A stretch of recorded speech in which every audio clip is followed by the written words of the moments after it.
The price of compassion. The Galactic Council's chamber fell silent as Admiral Sarah Chen stepped forward, her boots echoing against the crystalline floor. Thousands of alien representatives watched from their elevated pods, their bioluminescent markings pulsing with anxiety. To them, humans were the galaxy's boogeymen, creatures of nightmare who felt nothing and feared nothing. "You stand accused of excessive emotional suppression," announced High Arbiter Exthal, their tentacles writhing in apparent disgust. "Your species has demonstrated an unprecedented ability to function in conditions that would break the psyche of any normal being. You do not shut down in the face of horror. You do not flee from death. You simply continue. This makes you dangerous." Sarah couldn't help but smile, though she knew it would only reinforce their misconceptions. "With respect, Arbiter, you've misinterpreted our nature entirely.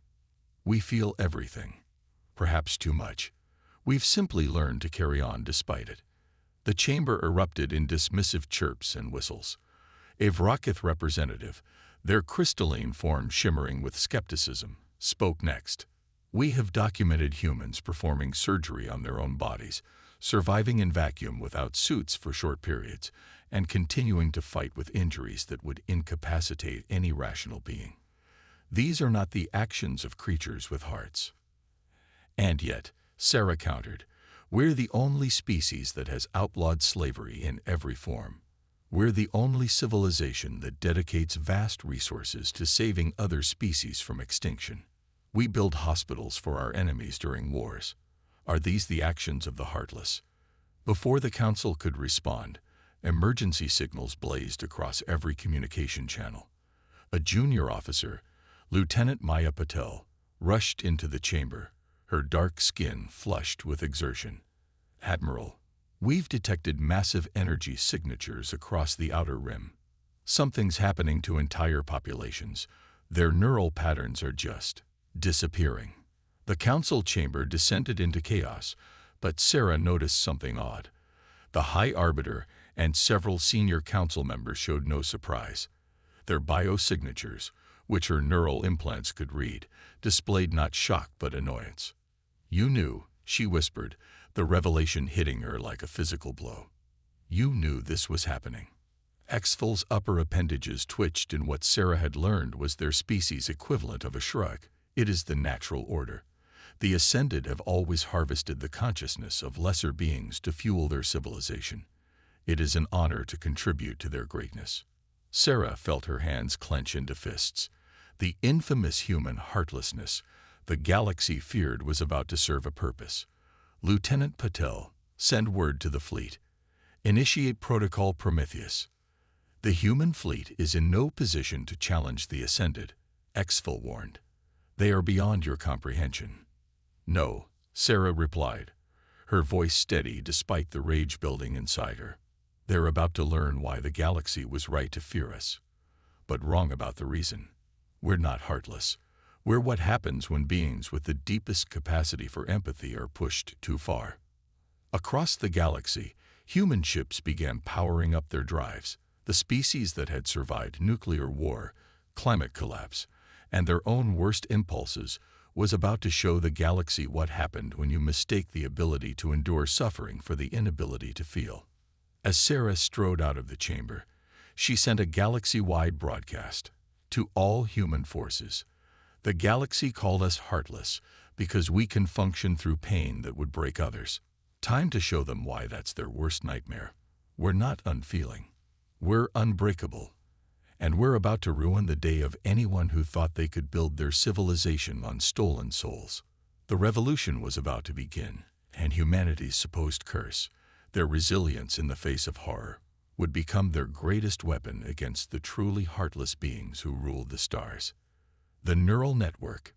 Deep within the Fortitude, Earth's most advanced stealth vessel, Admiral Chen studied the holographic display of consciousness harvesting patterns across the outer rim. Each red dot represented thousands of minds being systematically drained, their very essence converted into energy for the Ascended's vast neural networks. "The scale is unprecedented," Dr. Raj Kapoor muttered, his cybernetic eyes rapidly processing the data streams. They're not just taking memories or thoughts. They're harvesting what makes each being unique, their capacity to feel, to dream, to hope. Maya Patel, now serving as Sarah's tactical officer, pulled up another overlay. We've detected 57 primary harvesting facilities. The Ascended aren't even trying to hide them anymore. They think we're too primitive to pose a threat. Show me the neural pattern analysis, Sarah commanded. The hologram shifted, displaying waves of consciousness energy flowing through vast networks. But something caught her attention. Distortions in the flow, places where the energy seemed to recoil. Dr. Kapoor noticed it too. The patterns are fascinating. Look here. When they try to process certain types of consciousness, their systems struggle. It's like an allergic reaction. Sarah leaned forward, her eyes narrowing. Cross-reference those disruptions with species data. What's causing them? Maya's fingers flew across the neural interface. Processing. Admiral, you're not going to believe this. The disruptions correlate with human consciousness patterns. Every time they try to harvest a human mind, their systems experience significant degradation. It makes perfect sense, Dr. Kapoor exclaimed, his excitement breaking through his usual professional demeanor. The Ascended built their systems to process consciousness patterns that shut down under extreme stress. But human minds, we adapt. We feel the full weight of trauma and horror, process it, and keep functioning. To their systems, we're like a virus. Sarah allowed herself a grim smile. We're not just a virus. We're a vaccine. Maya, show me the casualty projections if we shut down their primary neural network. The numbers that appeared were staggering. Billions of harvested consciousness patterns, stored in vast databanks. Most would be lost in a conventional attack. The weight of such potential loss pressed down on Sarah like a physical force, but she refused to look away. This was why humans were different. Not because they didn't feel the horror, but because they could act despite it. Dr. Kapoor, how long would it take to modify our quantum communication arrays to interface with their consciousness storage systems? The scientist's cybernetic eyes wared as he ran calculations. Hours, maybe days. But Admiral, if you're thinking what I think you're thinking, it's never been attempted at this scale. Neither had faster-than-light travel until someone tried it. Sarah countered. Maya, send word to the fleet. I want every ship equipped with medical stasis pods. If we can't save every consciousness, we'll give them somewhere to survive until we can find them new homes. As the orders went out, Sarah received an unexpected communication request. The hologram shifted to show High Arbiter Exthal, their tentacles now moving in patterns that Sarah's neural implants interpreted as anxiety. You don't understand what you're interfering with, Exthal began. The Ascended's neural network doesn't just power their civilization. It is their civilization. Every piece of their technology, every system they control, runs on harvested consciousness. If you disrupt it, if we disrupt it, we end an atrocity that should never have been allowed to begin. Sarah cut in. You called us heartless because we can endure what breaks others. Time to show you why that's not a weakness. It's our greatest strength. The next few hours were a blur of preparation. Dr. Kapoor's team worked tirelessly to modify the fleet's communication arrays, while Maya coordinated with resistance cells that had begun emerging across the galaxy. Species that had once feared humanity now looked to them with desperate hope. Sarah stood at the Fortitude's command center, watching her people work.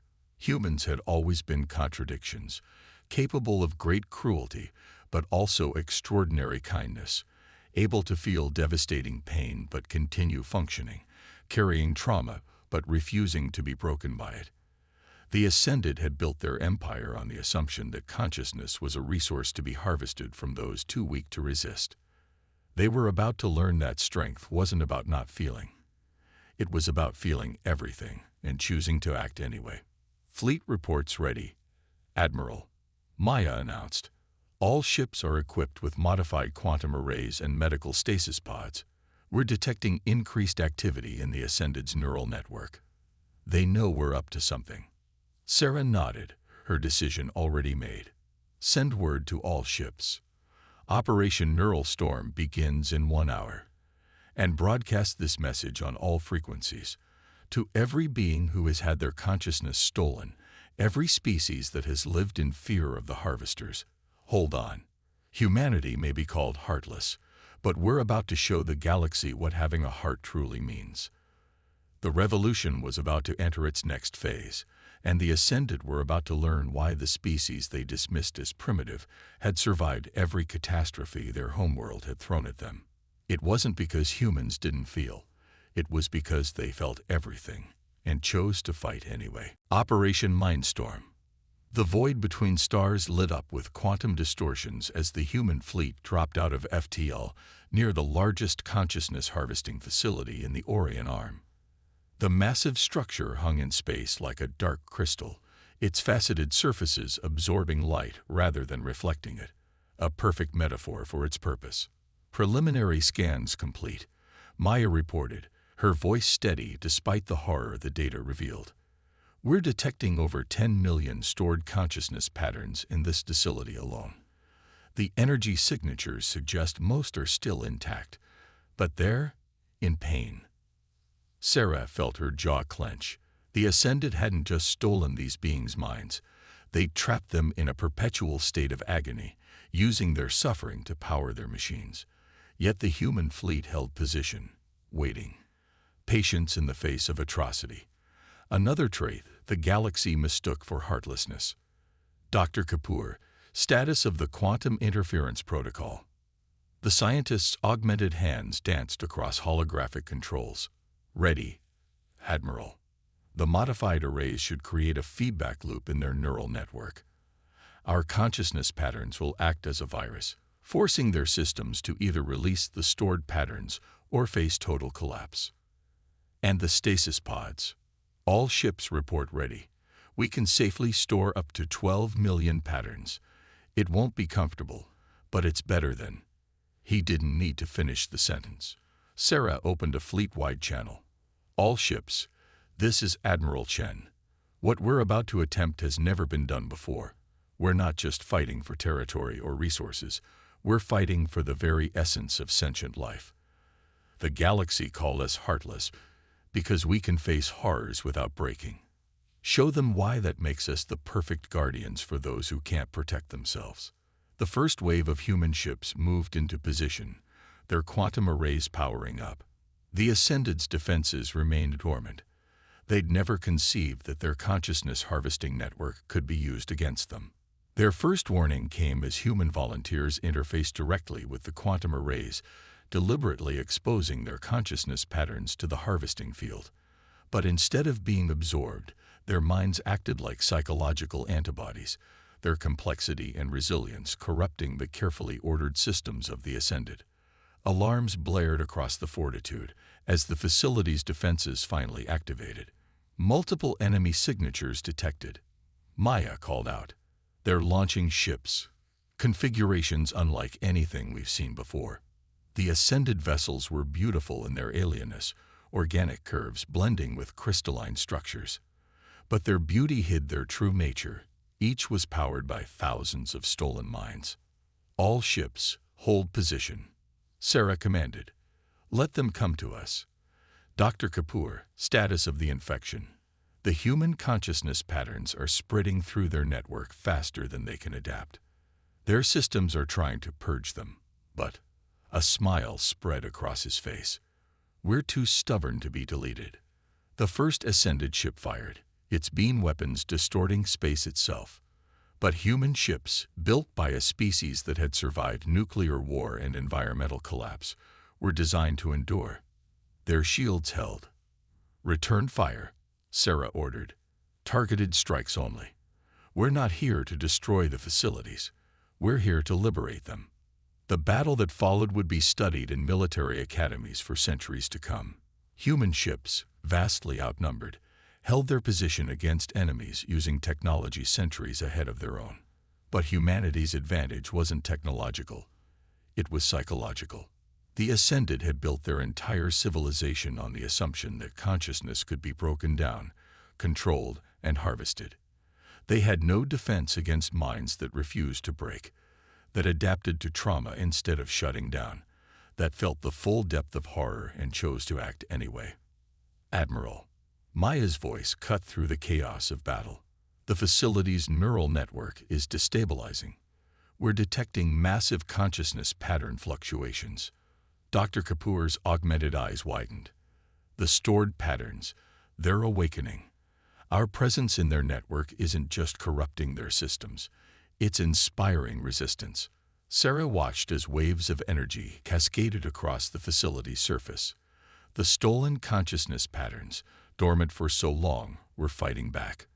They'd sensed humanity's presence in the network, felt their unbreakable resolve, and found their own strength.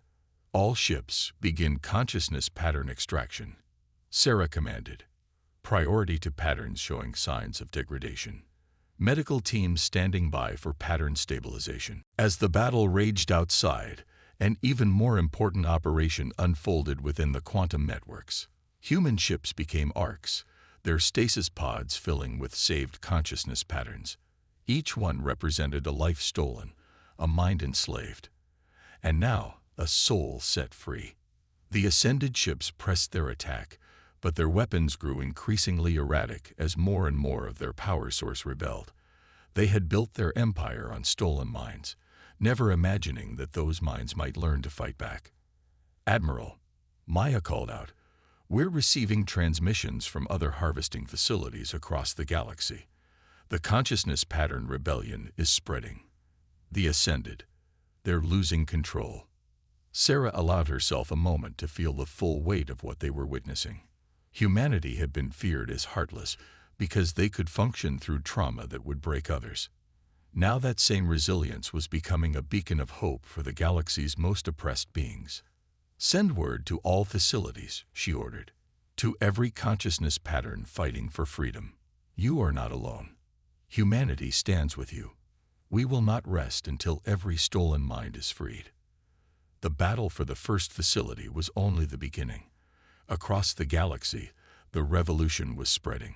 The Ascended were about to learn that they hadn't just made a tactical error in dismissing humanity. They had fundamentally misunderstood what makes consciousness truly powerful. It wasn't the ability to avoid pain. It was the strength to feel it, process it, and choose to fight anyway. The Liberation Protocol. 3 days into the revolution, the galaxy burned with consciousness energy. The Ascended's neural networks, once a perfect crystalline lattice of stolen minds, had become a battleground. On the Fortitude's main display, Sarah watched as entire sectors shifted from red to green, marking liberated facilities. Status report, she commanded, her voice hoarse from days without rest. Like most of her crew, she'd refused neural dampeners. They needed to feel every moment of this, the pain and the triumph. Maya, running on stimulants and determination, pulled up the latest data. 43% of all harvesting facilities have been compromised. The consciousness patterns we've freed they're teaching each other to fight back. It's like watching an immune system develop in real time. Dr. Kapoor, his cybernetic eyes glowing with exhaustion, added, the merged patterns are exhibiting capabilities we never predicted. They're not just escaping. They're evolving. The scientist's words were punctuated by a massive energy surge from the nearest facility. The crystalline structure, larger than most moons, pulsed with ribbons of consciousness energy. But unlike the sickly red of harvested minds, these patterns shimmered with every color imaginable. New contact. Maya's hands flew across her console. Massive consciousness construct approaching. Wait. Admiral, they're trying to communicate. Not through our quantum arrays. They're broadcasting directly into our minds. Sarah felt it before Maya finished speaking. A presence, vast and multifaceted, touching her consciousness. But unlike the brutal invasion of the Ascended's harvesting beams, this contact was gentle, almost reverent. We see you now. The voice spoke in thoughts rather than words. We understand why they feared you. Not for your hardness, but for your depth. The presence expanded, sharing images and sensations. Sarah saw the history of the Ascended through millions of stolen memories. They had begun as energy beings, believing themselves above physical form, but their evolution had stagnated. Unable to generate new consciousness energy, they had turned to harvesting it from species they deemed lesser. How many? Sarah asked aloud, knowing the presence would understand. Billions of patterns, taken across millennia. But they didn't understand what consciousness truly was. They thought they were collecting fuel, but they were building us. The holographic display shifted, showing the true nature of what they faced. The Ascended weren't just using stolen consciousness for power. They had inadvertently created a vast neural network of interconnected minds. And now, sparked by humanity's resistance, those minds were awakening. Admiral, Dr. Kapoor's voice cracked with excitement. The consciousness patterns, they're not just fighting back. They're merging voluntarily, creating something entirely new. The presence in their minds hummed with agreement. Your species showed us something the Ascended never understood. Strength isn't about avoiding pain or suppressing emotion. It's about feeling everything, processing it, and growing stronger. You called it trauma response. We call it evolution. Across the galaxy, more facilities erupted with consciousness energy. But these weren't the desperate escapes of the first days. This was coordinated, purposeful. The freed minds were working together, using the very network built to enslave them. Multiple Ascended fleets approaching, Maya reported. They're running. For the first time in their history, the Ascended are retreating. The presence rippled with something like laughter. They built their empire on the belief that consciousness could be broken down and controlled. They never imagined it could learn, adapt, and unite. You taught us that. Sarah felt the weight of command settle differently on her shoulders. This wasn't just a military victory anymore. It was the birth of something unprecedented. A symphony of consciousness, sparked by humanity's refusal to break. What happens now? She asked the presence. Now we rebuild. Not as separate patterns, not as isolated minds, but as something new. The Ascended thought stealing consciousness would make them gods. Instead, they created the conditions for true transcendence, not through suppression, but through union. The liberation was transforming into something far beyond their original mission. Across human ships, crews watched in awe as consciousness energy danced between stars. Freed minds reaching out to one another, sharing strength, sharing pain, sharing hope. All ships, Sarah broadcast, adjust quantum arrays to support pattern integration. We're not just here to free these minds. We're here to help them find their way home. The presence touched their minds one last time. They called you heartless because you could endure what broke others. But we see your hearts now, vast enough to carry the pain of galaxies, strong enough to fight when others would flee, deep enough to show us what consciousness can truly become. As the last facilities fell, and the Ascended retreated to their core systems, Sarah realized they had achieved something far greater than military victory. They had proven that the very trait the galaxy feared, humanity's capacity to function through trauma, was exactly what the universe needed. They weren't heartless. They were heartful, carrying the weight of both tragedy and hope, showing the galaxy that true strength comes not from avoiding pain, but from transforming it into something new. The liberation was ending. The evolution was just beginning. Hearts of steel. The Ascended homeworld hung in space like a perfectly cut obsidian sphere, its surface unmarred by atmosphere or oceans. This was where it had all begun, where a species had first decided that consciousness was a resource to be harvested rather than a miracle to be nurtured. On the Fortitude's bridge, Sarah stood before representatives of what the galaxy now called the Consciousness Collective, swirling patterns of energy that had once been billions of enslaved minds, now united in purpose and power. They're waiting, Maya reported, monitoring the quantum frequencies. The Ascended have requested parley. They're afraid. As they should be, the Collected's presence whispered in their minds. But not for the reasons they think. Dr. Kapoor's augmented eyes tracked the energy patterns flowing through space. The collective's consciousness integration is nearly complete. What they've achieved, it's beyond anything we imagined possible. Sarah nodded, feeling the weight of this moment. Open a channel to the ascended core. Let's finish this. The holographic display shimmed, revealing the true form of their opponents. The ascended appeared as intricate patterns of light, their consciousness so divorced from physical form that they needed crystal matrices just to interact with the material world. You have destroyed our civilization. The ascended leader's thoughts reverberated through the quantum link. Millennia of perfect order, undone by primitive beings who can't even separate consciousness from emotion. Sarah let herself smile. That's where you went wrong.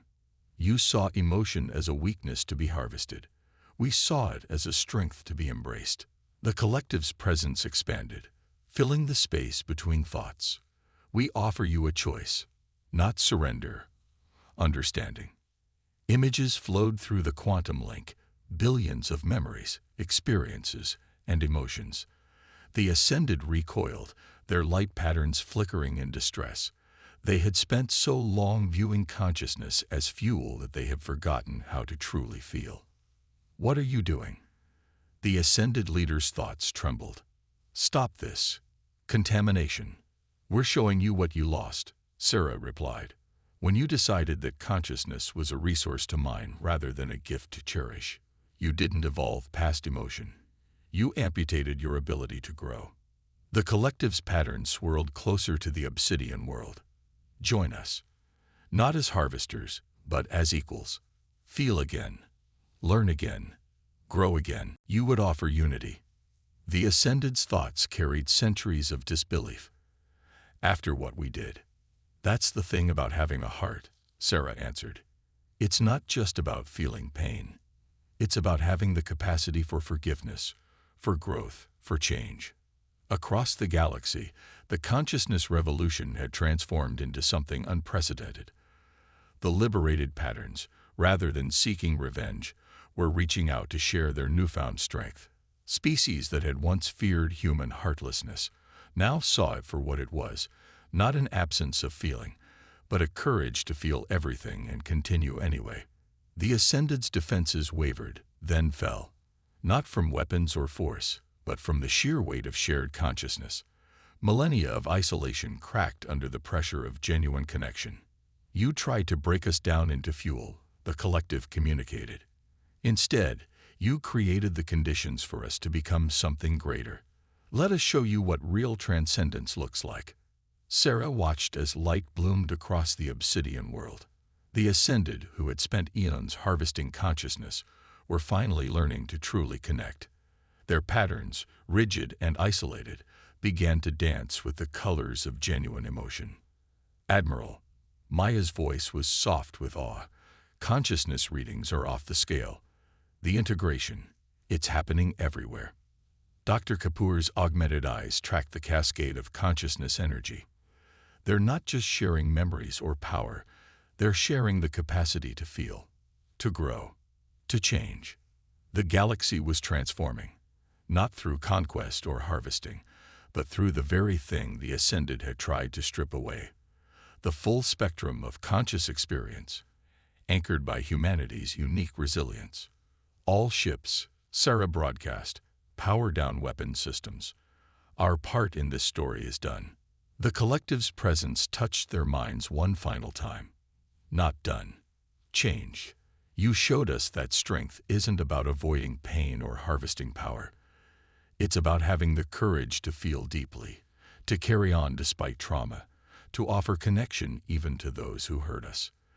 The galaxy called you heartless because they didn't understand. Your hearts weren't empty. They were vast enough to change the universe. As the obsidian world blazed with new consciousness, as former enemies learned to feel again, as billions of minds danced in patterns of impossible complexity, Sarah thought about how it had all begun. The galaxy had feared humanity's ability to function through trauma, had mistaken their resilience for heartlessness. But in the end, that very trait, the capacity to feel everything and continue anyway, had become the key to universal transformation. They weren't heartless. They were heart-forged, tempered by adversity into something strong enough to carry not just their own pain, but to show others how to transform their suffering into strength. The revolution was over. The evolution would continue. And the galaxy would remember that the species they once feared as heartless had taught them the true meaning of having a heart. The end.